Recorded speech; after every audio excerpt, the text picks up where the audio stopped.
Mirë, kthehemi në studio, flasim tani për Kosovën. Unë kam në lidhje të drejt për drejt analistin Lulzim Veliu. Lulzim, përshëndetje. Faleminderit që jemi ne.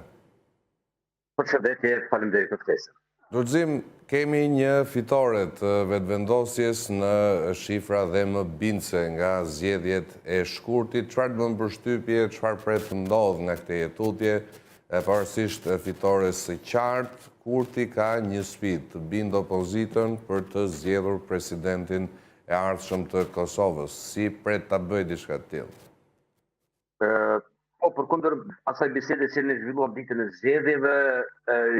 tani më kemi një rezultat më të qartë, ku shihet e qartë se lëvizja vetëvendosje dhe Albin Kurti kanë arritur të marrin 50%, afërsisht 50% të votat për parlamentin e Kosovës, dhe si e tillë kjo forcë ka mundësinë e krijimit të institucioneve e vetme, pra pa asnjë koalicion me forcat e tjera politike. Sidoqë që tjetë, ne duhet presim deri në certifikimin e rezultatit e pastaj të shohim se cili do të jetë reagimi i kryeministrit Kurti, por edhe i eksponentëve të tjerë politik, pra duke përfshirë të gjithë opozitën, a do të jetë Kurti ai që do të hapë mundësinë e krijimit të një koalicioni, përkundër se i ka vota për të krijuar qeverinë, apo do të shkojnë si në vitin 21 me krijimin e qeverisë, pra vetëm me minoritetet jo serbe, çka e ka lehtë të mundur, dhe mendoj se në këtë mënyrë do të kemi krijim të qeverisë, por konstituim të gjitha institucioneve shumë shpejt, pra me njëherë pas certifikimit të rezultateve. Është fakt se lëvizja vetëvendosje dhe vetë kryeministri Kurti ka një sfidë me njëherë pas 2 muaj, pra në muajin mars duhet të zgjidhet presidenti apo presidentja e ardhshme e vendit, për çka unë mendoj se ky rezultat ja lehtëson zotit Kurti që të zgjedh presidentin, pra ndoshta edhe me bashkëpunim edhe me një pjesë apo me tërë opozitën, pasi që nuk e besoj se e ka luksin dhe fuqin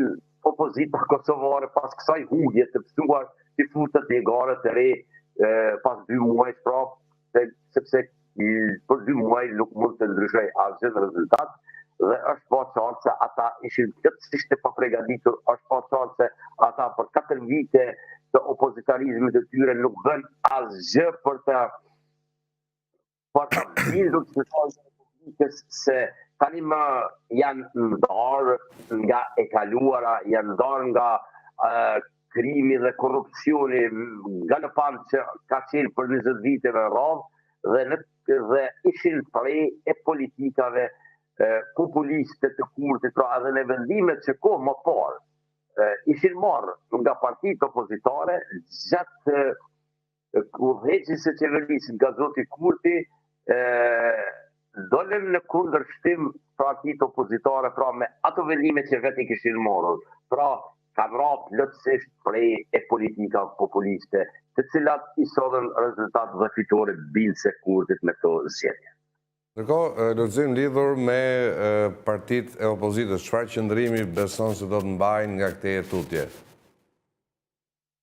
Po, unë mendoj se gjëja e parë që këto parti politike duhet ta bëjnë është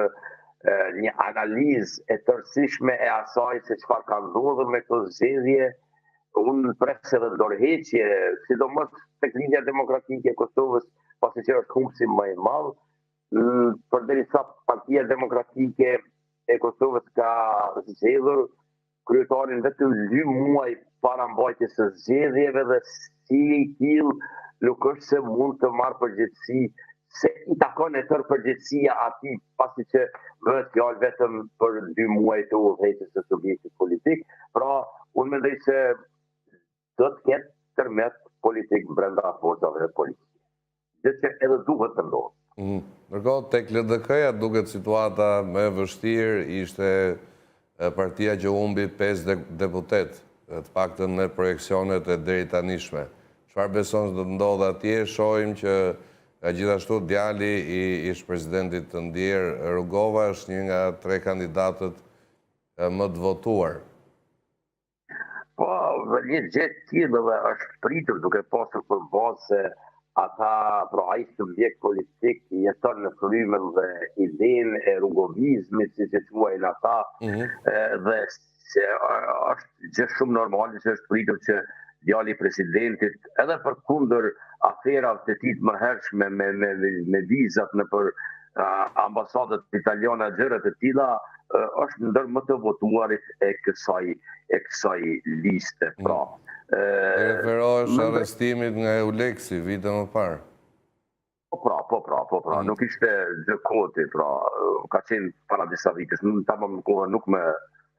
kujtohet, por edhe përkundër asaj, ai arriti të marrë një numër të konsiderueshëm dhe do të jetë deputeti i Parlamentit të Arshëm të Republikës së Kosovës. Për ndryshe, lista e Lidhjes Demokratike, apo sa është parë deri më tani nga rezultatet për kandidat, nuk është se është rifreskuar me njerëz të ri. Pra, thua se e kemi të njëjtën strukturë, kemi të njëjtit njerëz që ishin në zgjedhjet e kaluara dhe sikur po përsëritet zgjedhja e kryesisë dhe njerëzve të afërt të kryetarit të partisë, që më shumë gjatë unë pres që ai do jap dorëheqje pra në takimin e parë që do bëhet me Kuvendin e Lidhjes Demokratike të Kosovës, dhe të hap mundësi që në krye të Lidhjes Demokratike të vjetë dikush tjetër që do të dalë me një program të ri për ta nxjerrur këtë subjekt politik nga kriza që është ata nditur. Nuk duhet harrohet se ky subjekt politik para disa vitesh kishte në kohën e Rrugovës pra kishte më tepër se 40%. Ndërsa tani ka rënë në 13%, diçka e pa imagjinueshme kohë më parë. Ndërsa për dallim nga subjektet tjera është pa qartë se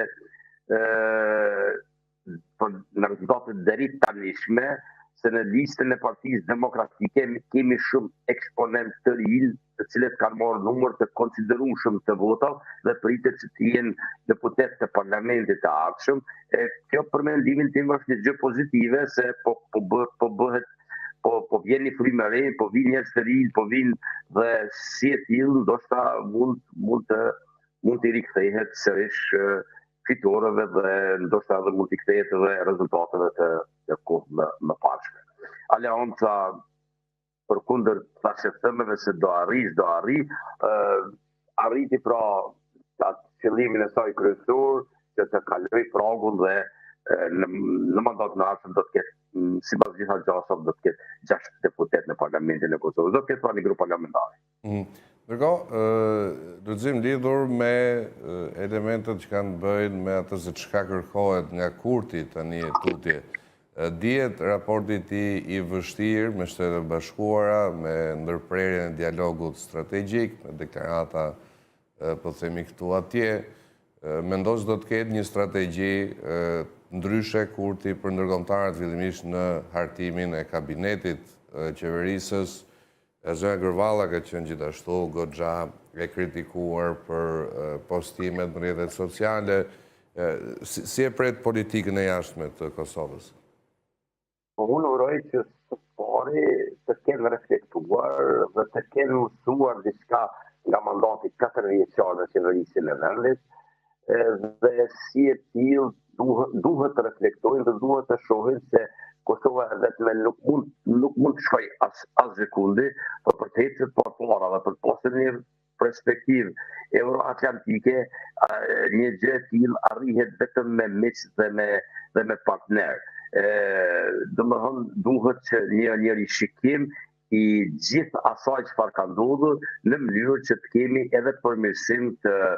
marrëdhënieve me Shtetet e Bashkuara fillimisht, por edhe me vendet e Bashkimit Evropian, për fatin tonë të mirë një pjesë e sankcionet tani më janë tërhequr, por uroj që ato sankcionet të tërheqen në tërësi dhe në një farë mënyrë të hapet perspektiva që Kosova të marrë rrugën e saj drejt Bashkimit Evropian, ta filloj me hapjen e negociatave apo me gjithë jemi shumë largë në këtë proces. Jemi vendi i fundit në Evropë, do më thonë edhe vetë Moldavia ka kaluar Kosovën në proceset integruese, pra duhet bërë shumë. Dhe unë mendoj se në qeverinë e ardhshëm, ministri i punëve të jashtme nuk do të jetë Zonja Gërvalla, në bazë të lëvizjes që i bëri zoti Kurti edhe në shkurtin e këtij viti,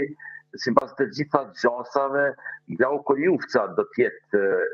një kandidat për të marrur drejtimin e diplomacisë kosovare.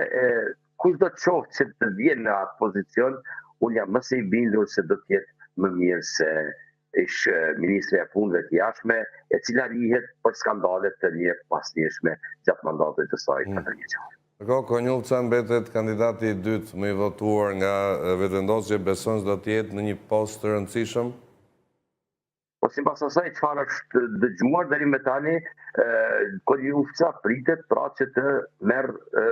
Ministrinë e Punëve të Jashtme, të jetë kryediplomati i Kosovës për 4 vite të ardhshme. Sheh një dallim mes tij dhe Kurtit, paktën në aq vija sa është e mundur të ketë dallime brenda një force politike? Një dallim brenda tyre është vështirë për të pa, pasi që këta janë që të dy në mesin e nismëtarëve dhe të meluesve të lëvizjes së vendosjes. Zoti Konjufca është pak më moderuar Konjufca gjithsesi. Është pjesa e asaj lëvizje dhe e gjithë të arritura që i ka zoti Konjufca i ka fal lëvizjes vetëvendosje dhe fal kryeministrit Kurti, pra që i ka qëndruar pranë gjithmonë.